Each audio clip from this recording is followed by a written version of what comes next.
wine is not available now? Is it a case that we don't have enough liquor? I mean, if we make this available in the supermarkets, are New Yorkers going to start drinking more? I mean, I can find wine. New York is actually the second state in consumption of wine. New Yorkers know where to go to find their wine. We might be 11th in sales. I'd never heard that statistic before. I'll have to look into that. But New York it consumes a tremendous amount of wine, and the liquor stores have served this venue very well. And there may be somewhat of a consolidation, as there are in a lot of businesses. There's big liquor outlets. It's not a monopoly. Anybody can open one. In fact, there's 4 in my town alone, which is East Greenbush, right across the river there. And, I compete with them. I compete with Empire Wine. That's people will drive, 10 miles away to save $1 on a bottle of wine. People know where to find their wine, and we are the second in consumption. So yes, I sympathize with the grapes, and maybe that I didn't realize you had to pay extra to ship out of state, and perhaps that's something, that can be looked at. But to take away, yes, your family business is important, and your family business is important, and I'm glad you feel you could double your sales, but what it would do to mine is cause another vacant storefront in a strip plaza that already has 5 vacant storefronts. I'm right next to a grocery store, and I appreciate the fact that you're trying to give things to us, like an ATM machine and perhaps some wine-related food items. But I'm pretty sure that Price Chopper sells every wine-related food item that I could possibly sell if I could fit it in my store, which I can't. And they sell everything from high-end patio furniture to kids' sidewalk chalk these days. In fact, I'm right next to a dollar store, and the owner informed me that he's not renewing his lease, and my lease is coming up. So as a small family, business that's been struggling in this economy, as everybody else is struggling, it's hard when the state wants to pull the rug out from under you and say, now I'm going to have to compete with the grocery store that I purposely set myself next to for the only product that keeps my doors open. So, Assemblyman, to further answer your question concerning, the overall picture, the consumption numbers in this state are actually misleading because they include consumption at restaurants. So it's not just consumption and sales from liquor stores. You're talking about all the restaurant outlets in New York City. So there's a tremendous amount of consumption that has nothing to do with liquor stores and has nothing to do with wine sales. So it's really a matter of there are a limited number of outlets for these wineries to get their product in front of the consumer. And only when they get their product in front of the consumer will their sales increase. Are we saying that every liquor store in New York State is currently carrying New York wine? No. Yes. Well, that is not true. Okay. And then again, I'm not in every liquor store in New York State. I know I have over 250 SKUs of New York State wine in my store specifically, and perhaps this is another liquor store owner that might want to comment. So we can get back and forth here, and we're not going to get anywhere. I think that, so Doug, I carry your wines, love you guys. I think the thing that we should be looking at, number one, is how do we, as retailers, grape growers, and wineries, continue to grow the business? The drinking population is a drinking population. My town is not going to drink more wine because a certain grocery store 600 yards across the street from me opens up. We're going to swap business. So how do we do with the existing plan? And oh, by the way, 10 years ago when I wrote my business plan, it was based on the rules the state enforces. Business changes. I also own an industrial business.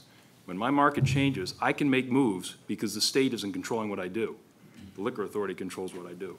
So let's look at what we can do as a team as opposed to just opening it up and watching those of us go out of business. Our team is not in lockstep with you that there is not incremental growth in the wine market. So unfortunately, it would be difficult to have that conversation when we believe that there is room for growth. Well, can I take it a step further and ask this then? What is the guarantee that New York wines will be the wines carried predominantly in the supermarkets? I mean, I can envision opening it up and one of these, be careful what you ask for because you just might get it, where you're going to find Yellowtail or Gallo or wines from South Africa, South America. I mean, where's the guarantee that we have New York wines? I think if you walk into, and the store will remain nameless, in Dulles, Virginia, which is a wine growing state, the first thing I was greeted when I walked in through the seasonal area was 90 cases or more of Yellowtail at $6.99 mags as I walked in the door. Where did I find the Virginia State wines? Lowest shelf, next to some Australians. it's interesting because New York City stores are exactly the same. Well, I'm not going to sit here and banter. It's I'm not just, a banter, I'm we're answering talking the question. factually. If we're here to increase New York wines, Correct. let's do that. Actually, Do New York- grocery stores have turn and earns? Do grocery stores have turn and earns? I think we have another liquor Yes or store no? here who has a different perspective.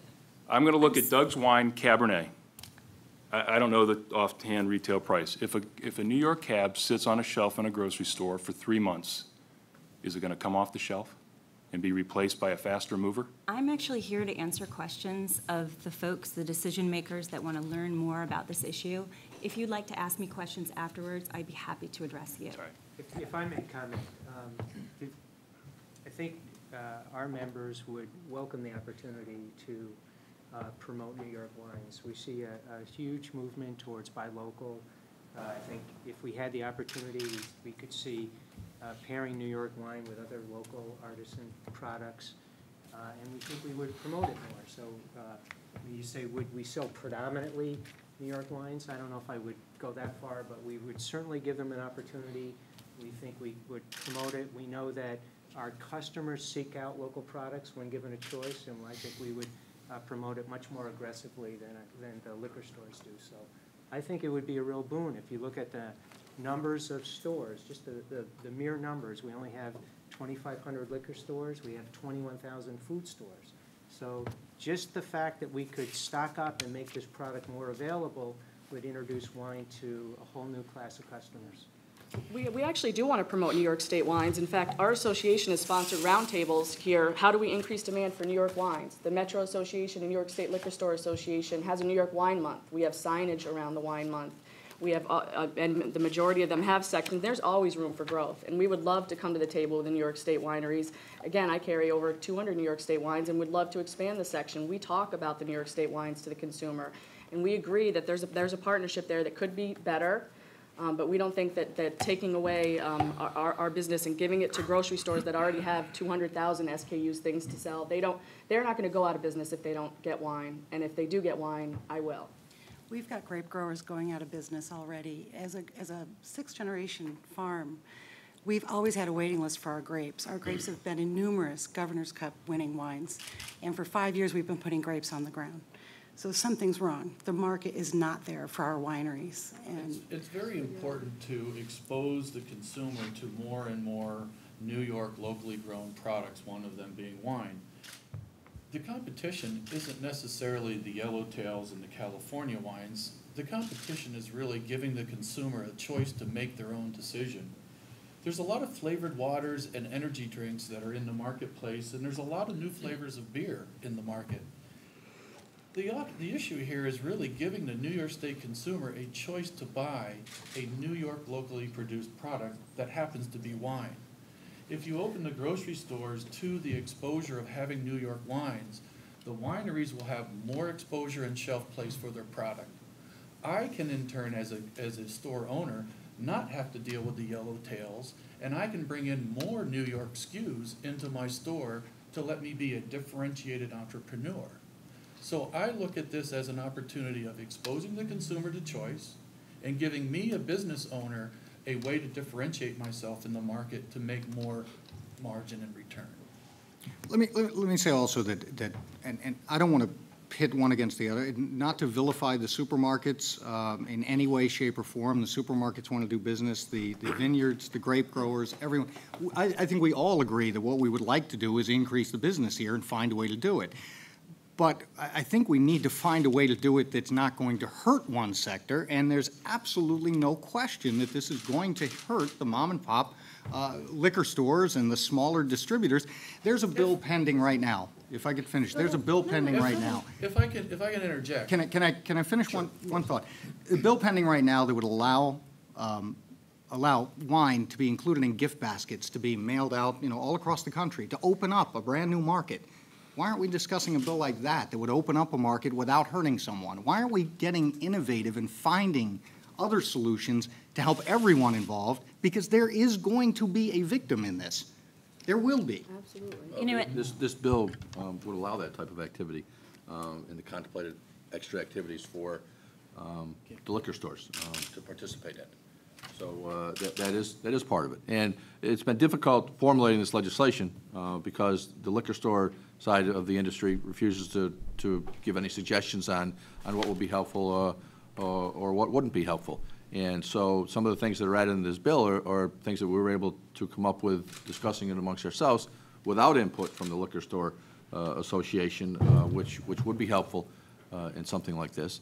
But It's unfortunate, because we'd like to come to the table. Believe me, I don't want to be here every year fighting for my business not to get taken away from me. I mean, I have a full-time job as well. My husband runs the store, and we're a family-run business, and I understand.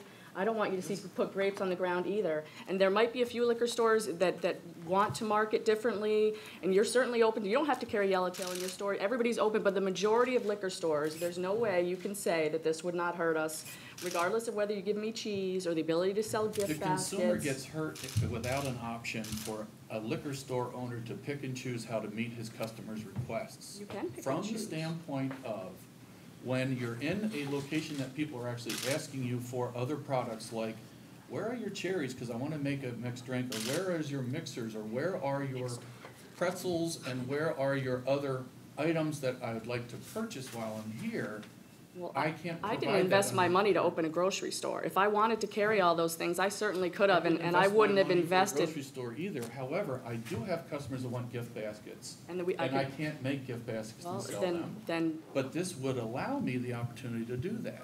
well, then that's, a gift basket is a much different, again, to rework everything to make us a partial grocery store with a partial liquor store, the wine is what pays my rent. I don't know what pays your rent, but you don't make any money on the liquor store. People say other states do it. We can coexist, we can survive together.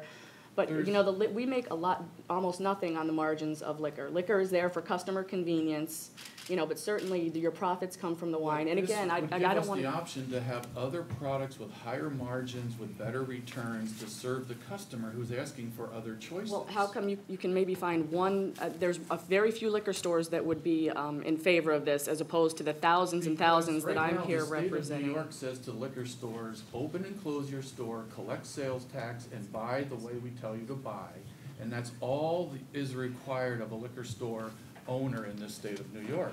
When a liquor store owner says to himself, I would like to be able to serve my customer who's asked me for certain things, the customer says, why can't I get them? And the law won't allow me to do that.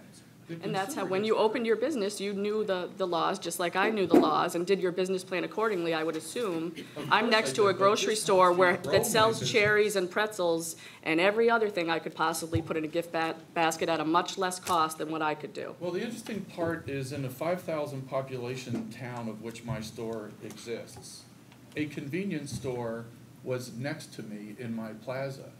And everyone wants the liquor store and the wine store to be in the convenience store, because it's just very easy for the customer to get what they want. Well, then, And it's like, but in state of New York, I have to have two separate businesses, two separate corporate names, two separate entrances to go into both of those stores.